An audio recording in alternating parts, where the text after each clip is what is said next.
Imagine, if you will, a world that was more connected, more sophisticated, and more vibrant than anything that would follow it for 1,000 years. Close your eyes and let your mind drift back over 3 millennia, past the rise of Rome, past the golden age of classical Greece, and deep into the hazy, sun-drenched horizon of the late Bronze Age. This was an era of great kings and vast empires, a time when the Mediterranean Sea was not a barrier, but a shimmering blue highway connecting the greatest civilizations the world had ever known. From the fertile banks of the Nile to the rugged citadels of the Aegean, from the sun-scorched plains of Anatolia to the lush valleys of Mesopotamia, humanity had reached a pinnacle of achievement. Trade ships laden with gold, ivory, and precious lapis lazuli crisscrossed the waters, while messengers carried clay tablets inscribed with diplomatic secrets between palaces of unimaginable splendor. This was a globalized world, a delicate web of interdependence where the fate of one kingdom was tied to the prosperity of its neighbors. It was a golden summer that seemed as though it might last forever. And then, in the span of a single generation, it all vanished. The cities burned, the trade routes fell silent, and the great kings were forgotten. This is the story of the Bronze Age collapse, the greatest mystery of the ancient world, and a haunting reminder of how fragile the foundations of civilization can truly be. To understand the magnitude of the fall, we must first look at the world as it stood in the 13th century before the Common Era. It was a time of order and ceremony. If you were to walk through the gates of a city like Hadusa, the capital of the Hittite Empire in modern-day Turkey, you would see a metropolis of stone and bronze, protected by massive walls and governed by a king who claimed the power of the sun. To the south, in Egypt, the pharaohs of the New Kingdom were at the height of their glory. Ramses II, perhaps the greatest of them all, had filled the land with towering monuments and temples that still command our awe today. In the Peloponnese of Greece, the Mycenaean kings lived in fortress palaces like Tiryns and Mycenae, ruling over a warrior elite whose exploits would later be immortalized in the epic poems of Homer. These were not isolated pockets of culture, but parts of a sophisticated international system. At the heart of this system was the palace economy. Imagine the palace not just as a royal residence, but as the beating heart of the community. It was a warehouse, a factory, and a bureaucratic hub all in one. Scribes working by the flickering light of oil lamps recorded every bushel of grain, every jar of olive oil, and every ingot of bronze that entered or left the kingdom. This was a world of meticulous record-keeping. Farmers brought their harvests to the palace, and in return, the state provided protection, irrigation, and the specialized goods that only a complex society could produce. This centralized control allowed for the construction of irrigation systems that turned deserts into gardens and the maintenance of professional armies that kept the peace. Perhaps the most fascinating aspect of this era was the Brotherhood of Kings. We know of this through the Amarna letters and other royal archives, collections of clay tablets that serve as the world's oldest diplomatic correspondence. In these letters, the rulers of Egypt, Babylon, the Hittites, and the Mitanni addressed each other as "my brother." They exchanged lavish gifts: chariots plated in gold, fine linens, and exotic animals. They negotiated royal marriages to seal alliances and complained, with a surprisingly modern touch, when the gold sent by a neighbor wasn't of the expected purity. It was a world governed by protocol and prestige, where the elite shared a common culture that transcended their borders. The lifeblood of this international community was bronze.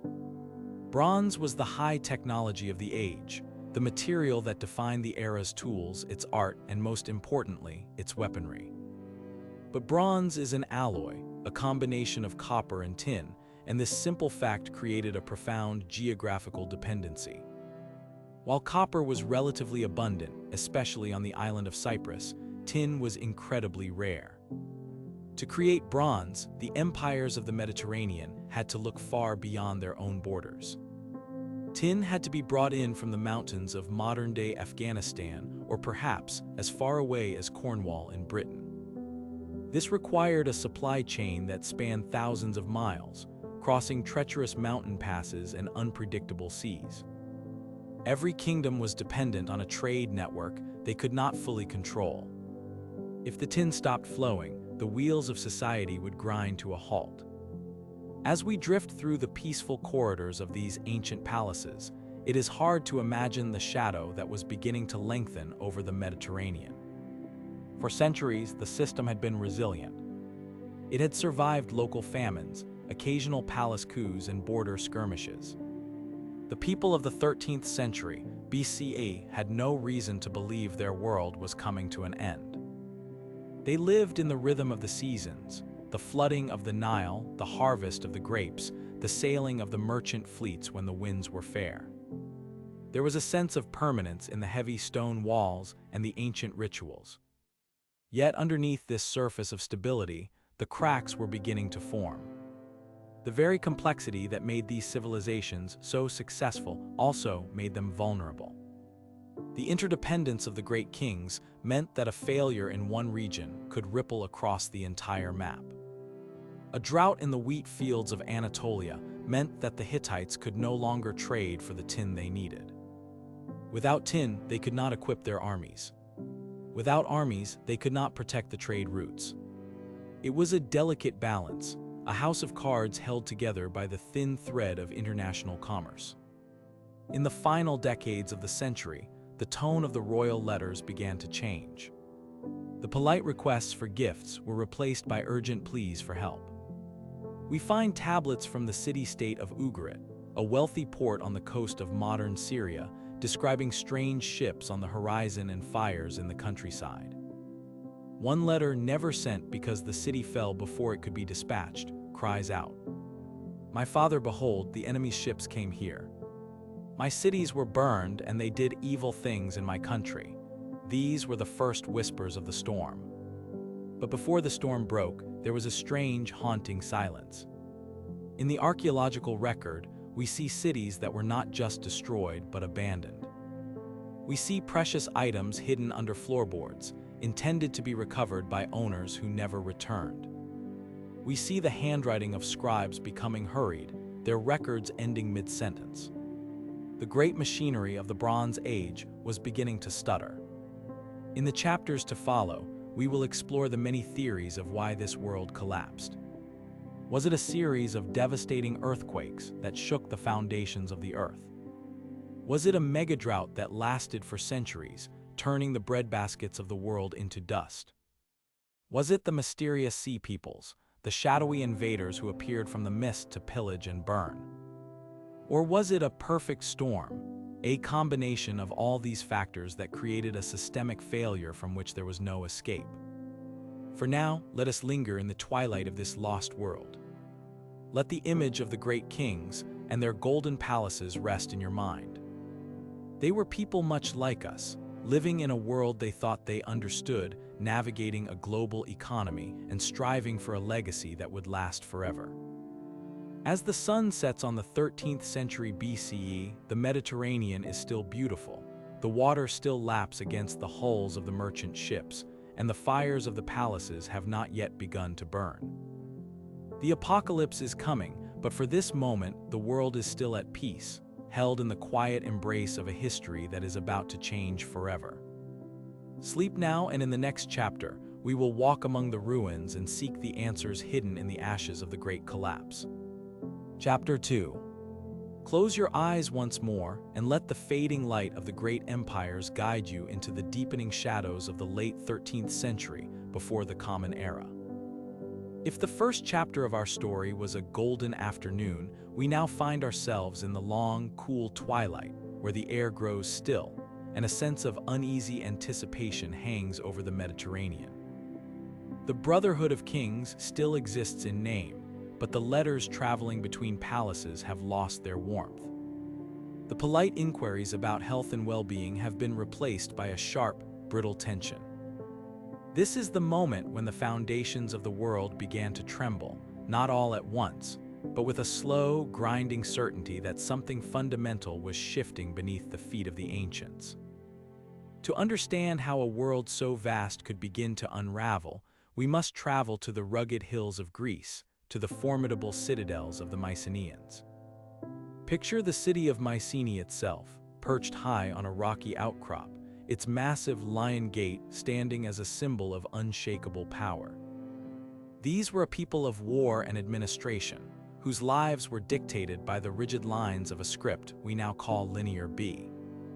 When we look at the final clay tablets recovered from these ruins, we don't find poetry or legends.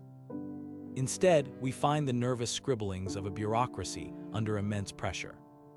We see lists of bronze being stripped from temple doors to be reforged into spearheads. We see records of watchers by the sea, small detachments of soldiers sent to the coast to scan the horizon for a threat that had no name. The air in these palaces, once filled with the scent of roasted meats and perfumed oils, must have become heavy with the scent of cold iron and anxiety. As we move east across the Aegean toward the vast plateau of Anatolia, we find the Hittite Empire facing a different kind of slow-motion disaster. For centuries, the Hittites had been the masters of chariot warfare and iron working, a superpower that rivaled Egypt. But the land was failing them. Modern science, through the study of ancient tree rings and pollen samples buried deep in lake sediments, tells us a story that the ancient scribes could only hint at. A great drying began, a mega-drought that lasted not just for a season, but for decades, perhaps even centuries. Imagine the sun beating down on fields that had once been the breadbasket of an empire, the soil turning to a fine, gray dust that the wind carried away. The great king of the Hittites wrote a desperate letter to the pharaoh of Egypt, not asking for gold or jewels this time, but for grain. "It is a matter of life or death," the tablet reads. Egypt, blessed by the reliable pulse of the Nile, sent ships laden with food, but it was like trying to put out a forest fire with a single cup of water. This environmental stress acted as a slow poison. When the crops failed, the people moved. We begin to see the first ripples of a mass migration that would eventually become a tidal wave.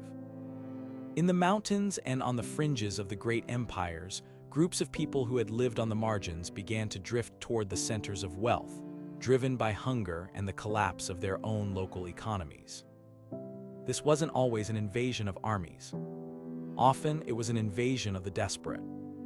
But to a palace system that relied on absolute order and the careful collection of taxes, this influx of displaced souls was a catastrophe. The delicate machinery of the palace economy, which we admired in our last chapter, was not built for flexibility. It was a rigid system, and when the pressure became too great, it did not bend. It shattered. And then, nature itself seemed to turn against the works of man.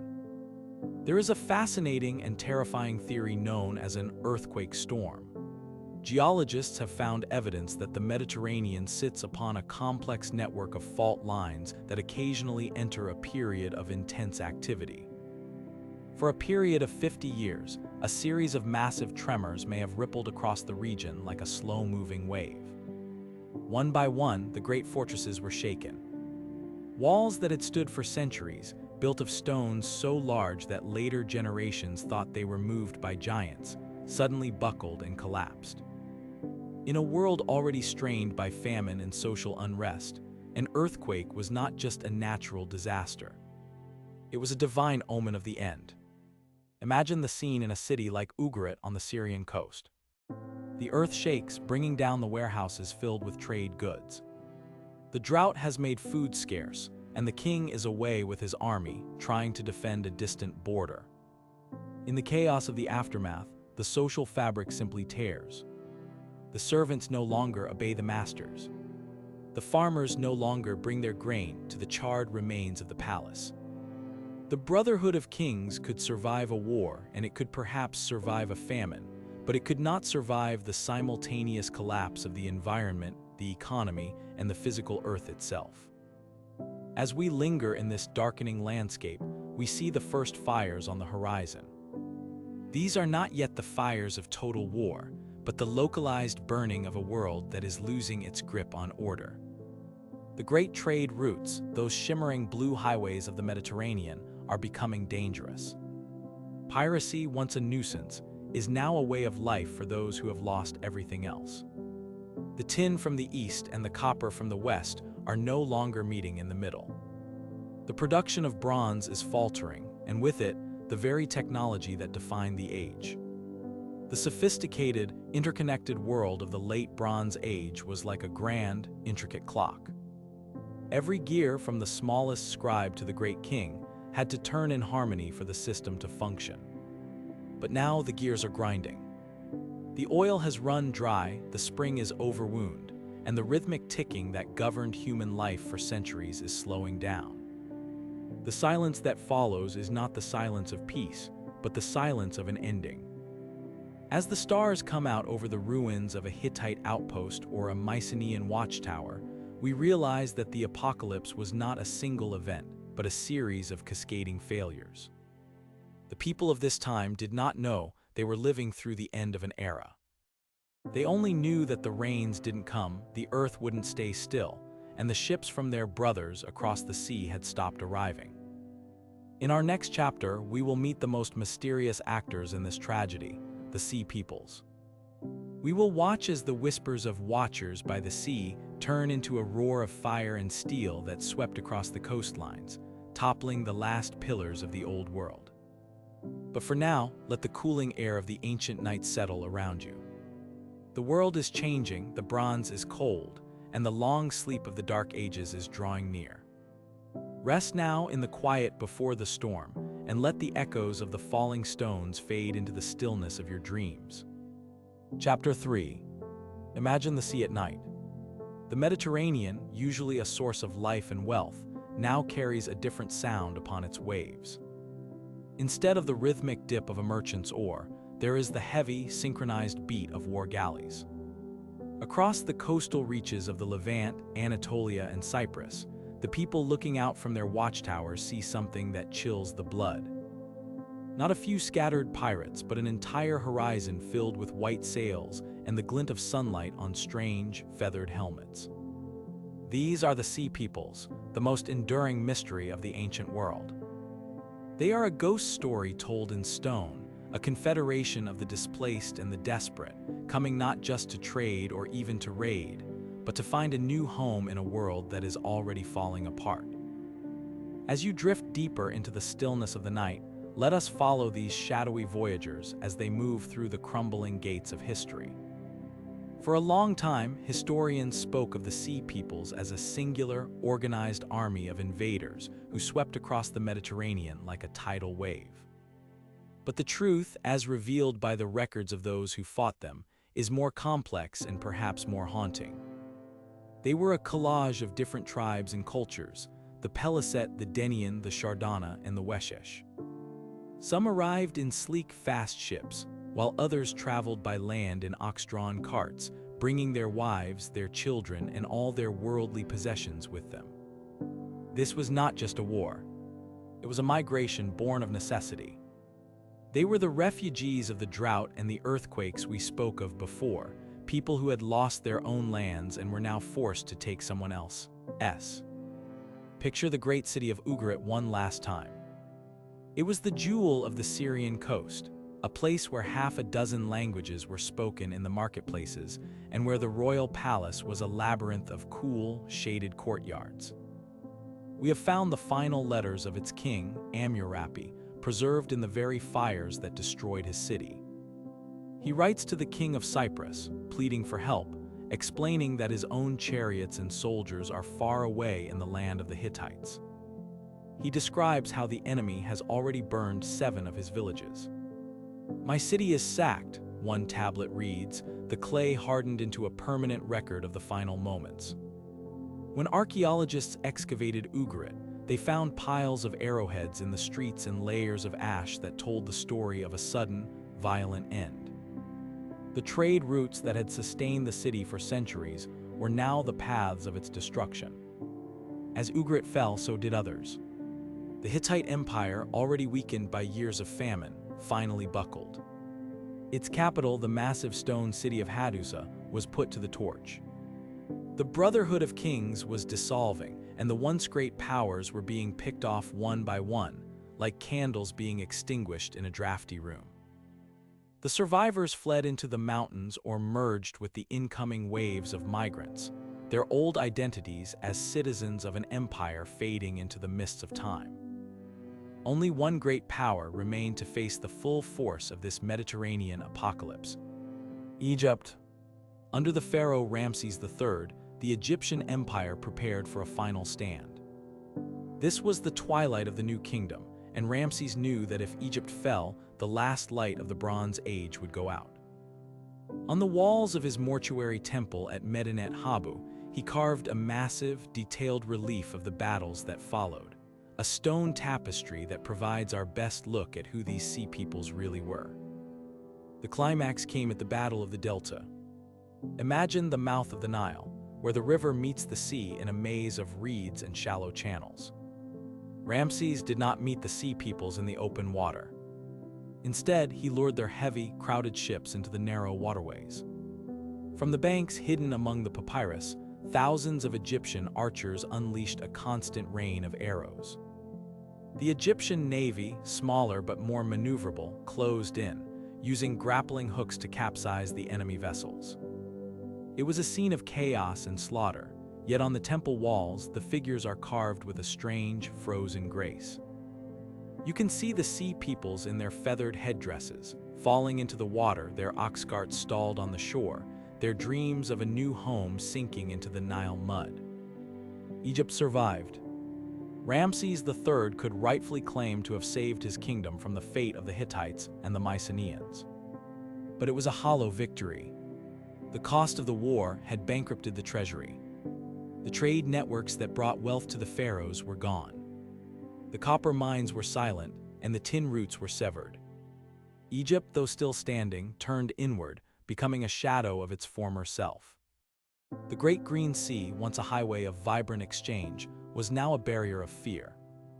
As you rest in the safety of the present, think of those who lived through these years. To them, it must have felt like the end of the world. The grand structures of society, the laws, the written word, the protection of the great kings had vanished. But in the silence that followed the fires, something new was beginning to stir. The collapse was a tragedy, yes, but it was also a clearing of the land. The old, rigid systems had been swept away, making room for new ideas, new cultures, and eventually, the rise of the Iron Age. The ships of the sea peoples eventually stopped coming. Some of the invaders settled and became the Philistines of biblical fame. Others vanished back into the obscurity of the Western Mediterranean. The fires at Ugarit and Hadusa eventually cooled, and the tall grass began to grow over the charred ruins of the palaces. The world was entering a long, quiet sleep, a period we call the Dark Ages. But even in the darkness, the embers of civilization remained. In our next chapter, we will look closer at the silence that followed the collapse. We will explore what happens to a world when it forgets how to read and write, and how the survivors of the apocalypse began the slow, painful task of rebuilding from the ashes. For now, let the sound of the receding waves wash over you. The storm has passed, the great battles are over, and the Mediterranean is still once more. Sleep deeply and let the ghosts of the sea peoples fade into the quiet of the night. Chapter 4. The fires have finally burned low, and the smoke that once choked the skies of the Mediterranean has drifted away on the salt-tinged breeze. As you settle deeper into the quiet of the night, we enter a period of history defined not by what was there, but by what was missing. This is the era often called the Greek Dark Ages, a time when the world seemed to take a long, deep breath and pull a veil of silence over itself. The great stone palaces of the Mycenaeans and the Hittites now stood as hollow shells, their courtyards overgrown with weeds and their painted frescoes peeling in the sun. The Brotherhood of Kings was a memory, a ghost story told by survivors around small, lonely campfires. In this chapter, we explore the aftermath of the collapse, the long, quiet century where humanity learned to live in the shadows of giants. One of the most profound losses during this time was the loss of the written word. It is a chilling thought to realize that a society can simply forget how to write. In the palaces of the Bronze Age, writing, like the linear B script of the Greeks, was a specialized tool of the elite, used almost exclusively for the complex bookkeeping of the state. When the palaces fell and the bureaucracies vanished, there was no longer a need for scribes to count jars of oil or bundles of wool. Within a few generations, the art of writing disappeared from the Aegean. The clay tablets that remained were baked hard by the very fires that destroyed the cities, preserving a language that no one living could any longer read. For nearly 400 years, the region fell into a profound illiteracy. History became legend, and facts were replaced by the rhythmic, haunting beauty of oral tradition. As the great cities were abandoned, the map of the world began to shrink. People moved away from the vulnerable coastlines, where the sea peoples had wrought such havoc, and retreated into the high, rugged mountains. Archaeologists find refugee sites perched on nearly inaccessible peaks, like the settlement of Carphi on the island of Crete. Here, high above the clouds, families lived in simple stone huts, far from the trade routes and the shimmering sea. Life became local, small, and intensely focused on survival. The international networks that had brought tin from the east and amber from the north were severed. The people of this new age were no longer citizens of a global empire. They were members of small, isolated tribes, carving out a living from the rocky soil and the passing seasons. The loss of bronze was perhaps the most tangible sign of this new reality. Without the trade routes to bring in tin, the production of bronze plummeted. But in this scarcity, a new technology began to emerge from the fringes. Iron, though more difficult to work with and requiring much higher temperatures to forge, was more abundant than tin. In the small village smithies of the post-collapse world, the first iron tools and weapons began to appear.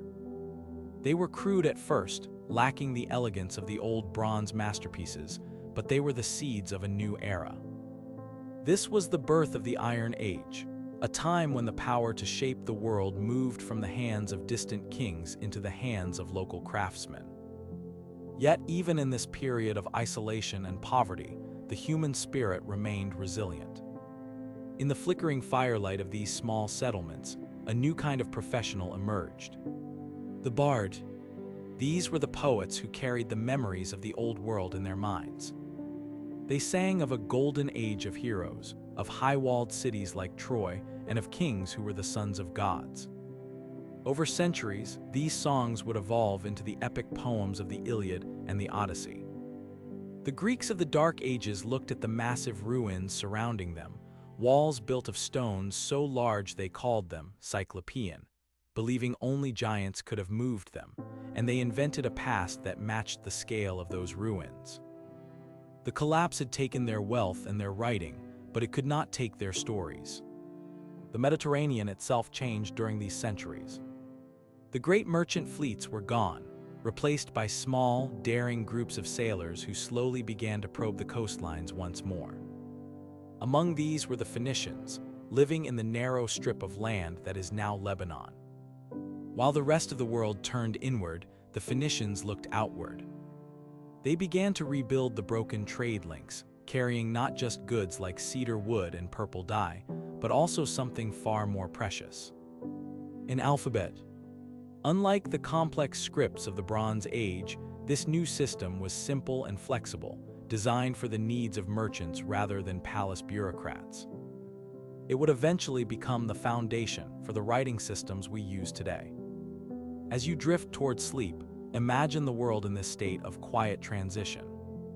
The sun still rises over the Aegean, the waves still lap at the shores of Anatolia, but the scale of human life has become intimate once again.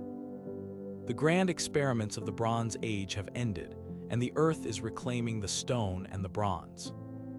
But in the small villages, in the mountain huts, and in the songs of the bards, the foundations for the future are being laid. The silence of the Dark Ages is not the silence of death, but the silence of a forest in winter, waiting for the spring. In our final chapter, we will watch as the world slowly wakes up. We will see the return of writing, the rise of the city-states, and the birth of the classical world from the ashes of the old. The apocalypse was a tragedy, but it was also a transformation. For now, let the image of the mountain refuge and the sound of the bard's song carry you away. The darkness is not a void. It is a place of rest and preparation. Sleep deeply now and let the long, quiet centuries of the ancient world watch over your dreams. Chapter 5. As the long, quiet winter of the ancient world begins to draw to a close, we find ourselves standing on the threshold of a new dawn. For centuries, the Mediterranean had been a place of shadows and silence, where the memories of the great kings were preserved only in the rhythmic chanting of bards.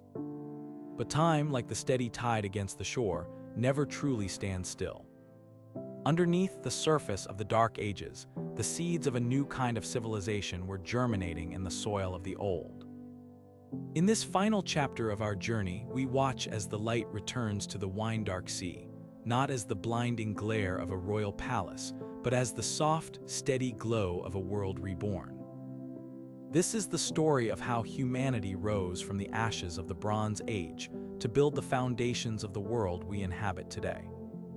The first signs of the awakening appeared on the horizon, carried by the white sails of the Phoenician traders. These master mariners, based in cities like Tyre and Sidon, had never truly forgotten the sea. As the regional chaos subsided, they began to push further west, re-establishing the broken links between the east and the west. But they carried a cargo far more transformative than cedar or glass. They brought with them a simple, revolutionary system of 22 signs. The alphabet. Unlike the complex scripts of the past, this new way of writing was easy to learn and adaptable to any language. When the Greeks adopted and modified this Phoenician script, the silence of the Dark Ages was finally broken. For the first time, writing was not just a tool for the elite to count their grain. It was a medium for the human soul to express its deepest thoughts, its history, and its poetry.